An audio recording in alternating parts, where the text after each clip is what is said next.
Hello and welcome back to my channel where we talk about all things wedding planning and wedding planning tips. So today we are going to talk about how to write your wedding invitation. And believe it or not, there is a technically correct way of how to write a wedding invitation. I think that nowadays it's not followed to a T as much, but I thought it might be helpful to talk about how to write a wedding invitation from the most traditional way down to a more casual worded wedding invitation. I truly think that there's not really a right or wrong way to do this nowadays. I think it depends on how formal and how traditional you want to go about your wedding planning. So really, I think that's a personal choice. And there's really a lot of beautiful wedding designs that are both very traditional and more casual, or a little bit more artsy, you could say as well. So I think really choosing what is best for you is the way to go, but this might help you kind of know how to go about writing your wedding invitation, editing your wedding invitation. If you are using a website like Minted, Crane & Co., all those sorts of things. To get started, there are a few kind of key elements to a wedding invitation that you usually want to at least think about or consider when you are starting to put your invitation together. So first and foremost, usually an invitation starts with some form of who is hosting, whether that's the bride's parents, both families, the bride and groom. That's kind of what that means by who's hosting. Then there's usually some sort of line that, requests guest present to the wedding. That is usually in a more formal or more traditional wedding invitation, but that's just something to start with as the basis and foundation before kind of removing some of these lines or elements of the wedding invitation. Of course, it has your names. With a more traditional and formal invitation, you most typically would find the bride's first name and middle name. Usually the bride only has the first and middle name. In a more traditional formal wedding invitation, which is most commonly found if the bride's parents are hosting the event. And then it would have the groom's full name, meaning first name, middle name or names, and last name as well. So that's just a little tip on that part. Then you'd want to have the date and time, and then you'd want to have the location. Now, usually on a formal wedding invitation, it has location, meaning the venue and city and state, not the address on the location part. That's usually saved for a details card. But that's just, the most traditional formal way of writing a wedding invitation. Then you would have some sort of line or invitation for the reception, whether that would be reception to follow, dinner and merriment to follow, dinner and dancing to follow. Those are just some of the three most common ones in a formal invitation. Other things that you would include or are kind of essential to an invitation suite, let's say. So that would be your reception information, dress code, and also an RSVP date with the link to RSVPing or an RSVP card. Those last three items I mentioned are usually found on some sort of details card or separate RSVP card, but we'll get into that in just a little bit. Again, we are starting with the traditional and formal invitation writing and cadence. So just as an example, to start at the top of the page, and I will try to insert some screenshots in here if possible.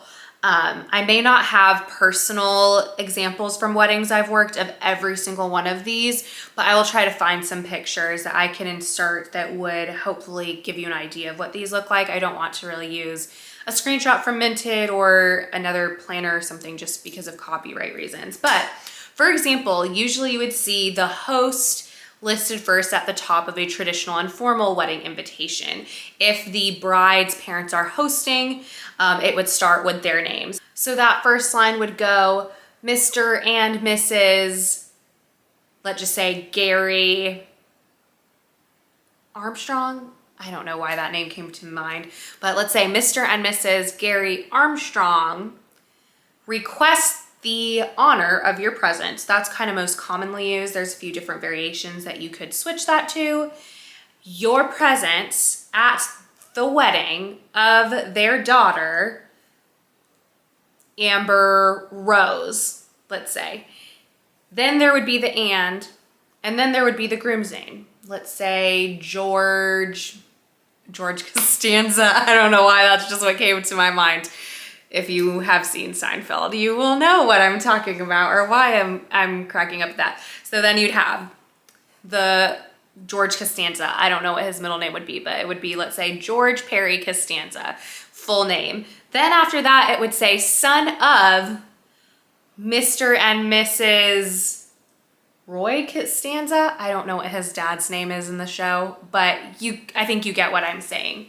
Then you would go into the formal date spelling, which would be, let's say, on the 5th of May, 2023. But that would be written out as on the 5th, F-I-F-T-H, of May, second line, 2023, written out in words, not 2023, 2023, all written out in words.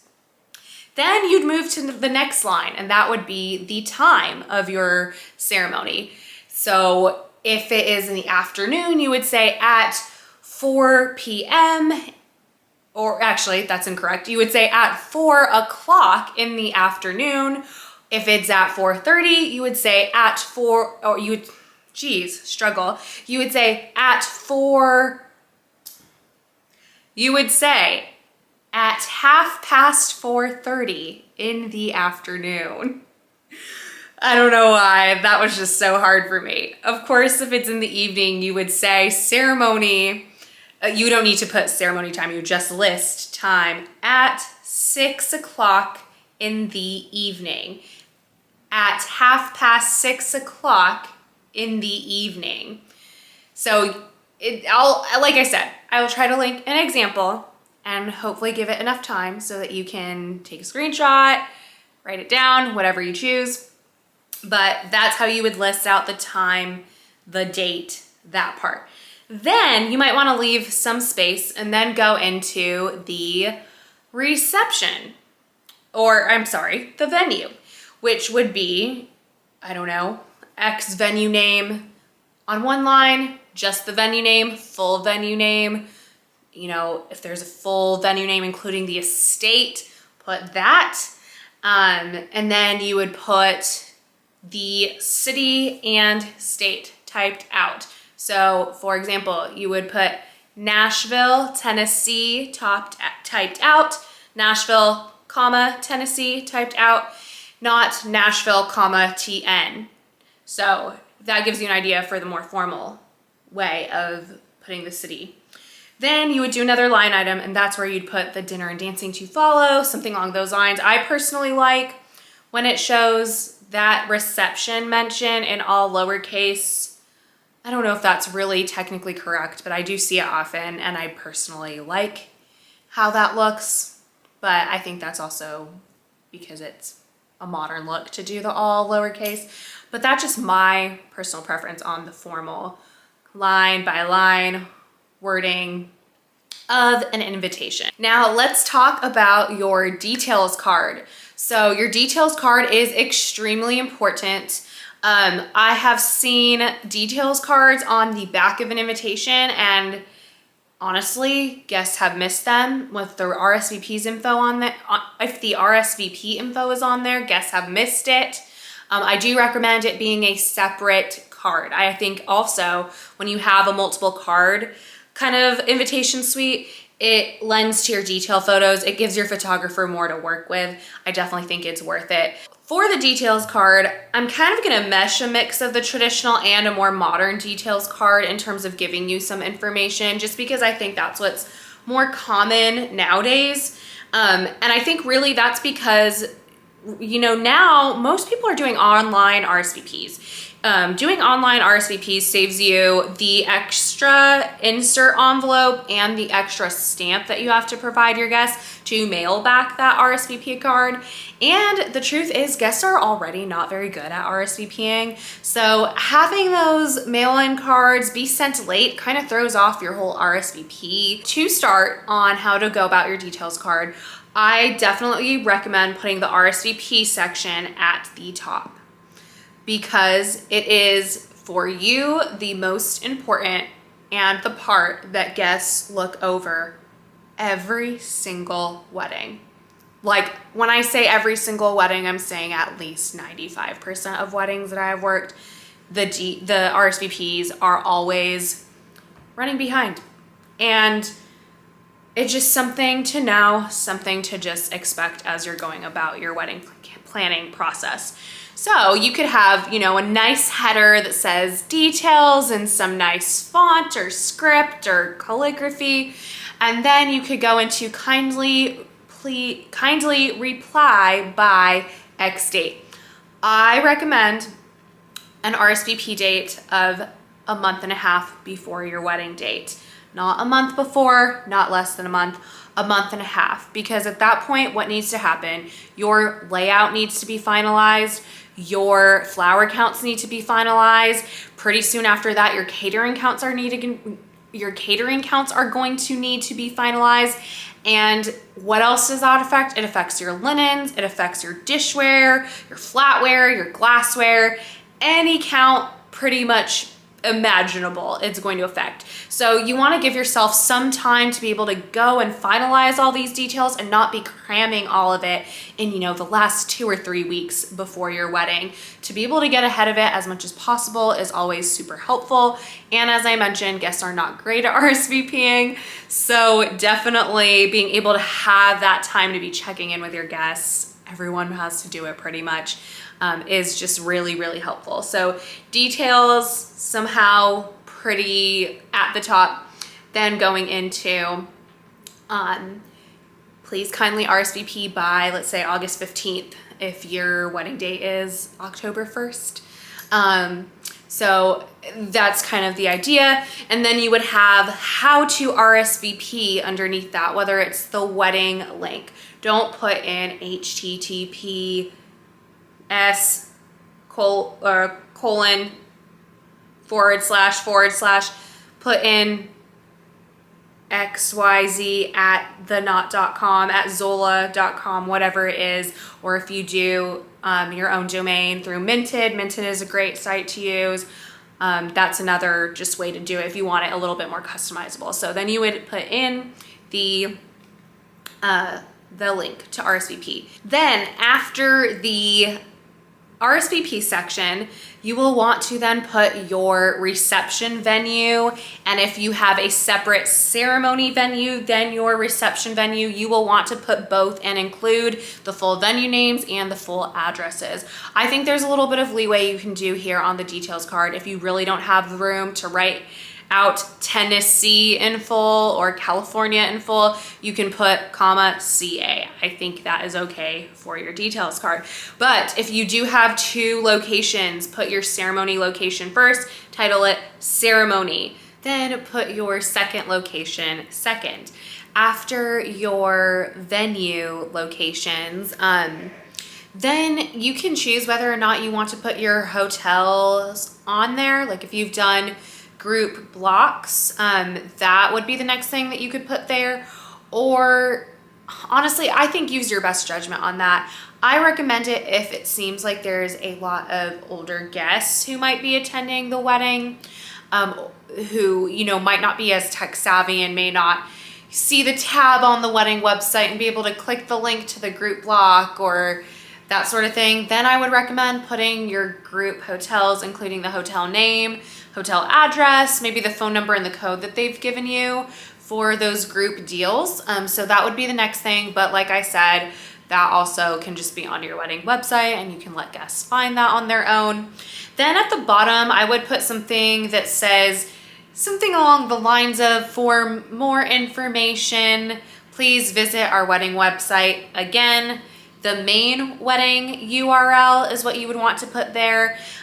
Technically, when you are doing your details card, usually it's not considered proper to include the wedding registry. The kind of idea behind it is include the website and let them find the registry. Guests know that's a thing. They know to do that. You don't need to reiterate it to them. I did forget one thing.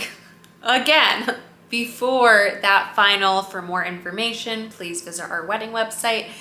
In between the hotel or either the venue and that last part of for more information, please visit our wedding website, is where you could put attire if you choose. You can also just have that on your wedding website as well, but if you are strictly black tie, that's where you would put it.